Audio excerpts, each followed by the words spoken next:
junk, and then whatever you profit, that's the way it is. Well, that's the way, that's the only way they can do it, but I had to fill it up, and I don't like cable sitting that thing. The 1099 company total amount. Right, Right, Chris? yeah, right, Total amount. but you got to have somebody to do it. You gonna let them run? No, I would not. Hi, Sean. We're done, down, we gotta start now. Struggling to get up here. I'm sorry? I'm struggling to get Where up do you here. think you drop? You've been out of town? Lexington all day. Old County? I have to be on the back.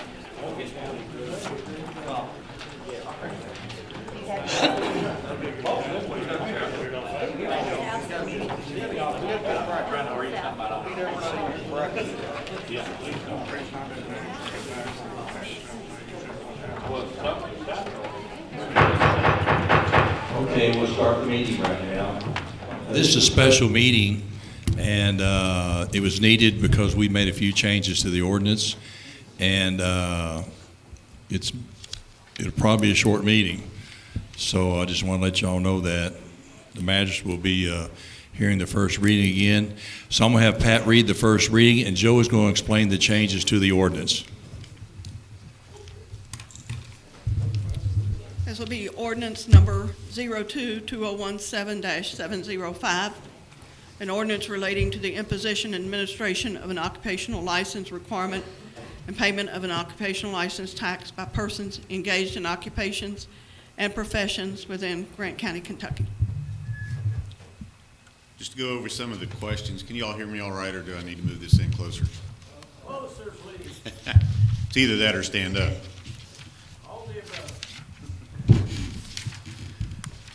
We do have a statute that would have allowed us to go ahead and do the second reading after publishing what the changes were, but these changes were so substantial that we believed it was better to just go ahead and do another first reading because we had changed it so much.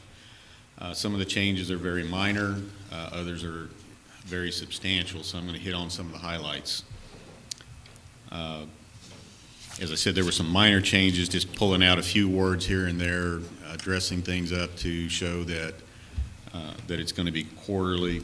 One of the main things that you'll notice on Section 3, where previously we had a minimum and a maximum that this would apply to, for now we have taken that out.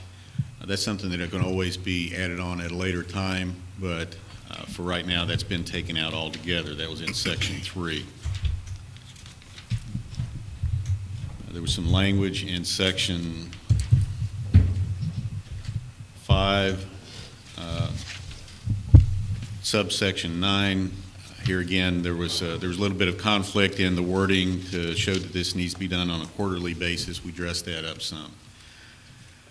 Section 6, which was on the returns required, where we talked about the federal form 1099, that's been removed in its entirety. This tax is strictly going to be based on W-2 income, so all the questions about C Corps and so forth don't apply. Strictly W-2 income.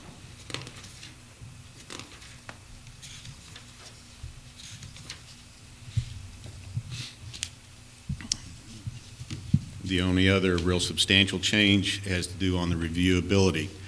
I'll go ahead and read off what we previously had on that, and then I'm going to read off also what we have added to it.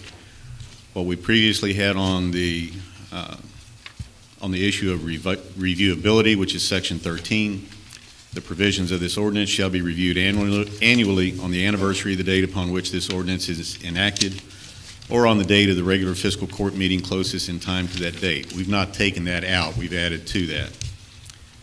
What we've added is an automatic scheduled reduction section. The percentage by which the occupational license tax shall be measured shall be subject to the following automatic scheduled reductions. Number 1, when the anticipated $2.5 million in loans and all associated interest to carry the county through to November 2017 have been paid in full, the percentage shall be reduced from 2% to 1.5% at the beginning of the next quarter. Number 2, when the county accumulates a surplus of $1 million, as measured by its having placed a total of $1 million in certificates of deposit, the percentage shall be reduced from 1.5% to 1%.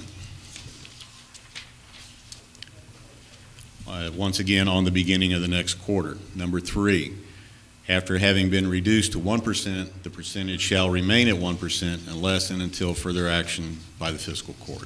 That's pretty much the extent of the changes. Okay, all righty. That was the first reading of the new ordinance. Well, the old ordinance has been changed to a new ordinance. So, that's that.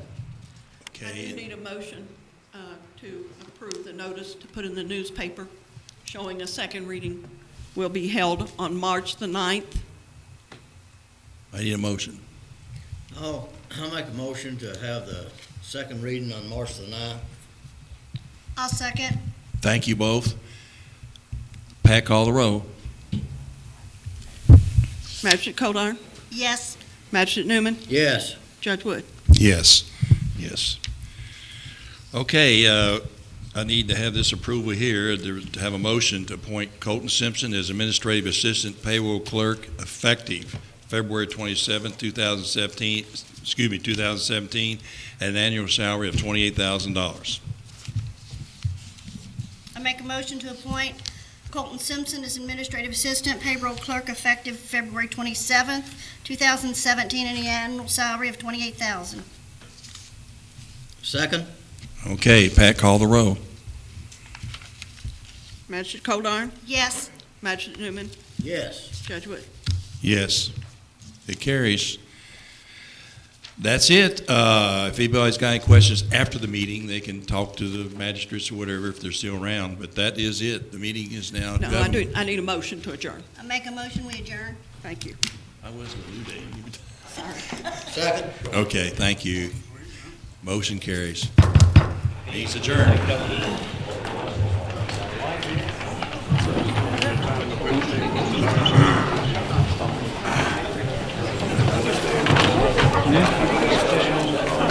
Yep. It won't be now. There's going to be after it goes in the paper, they'll have a citizens meeting.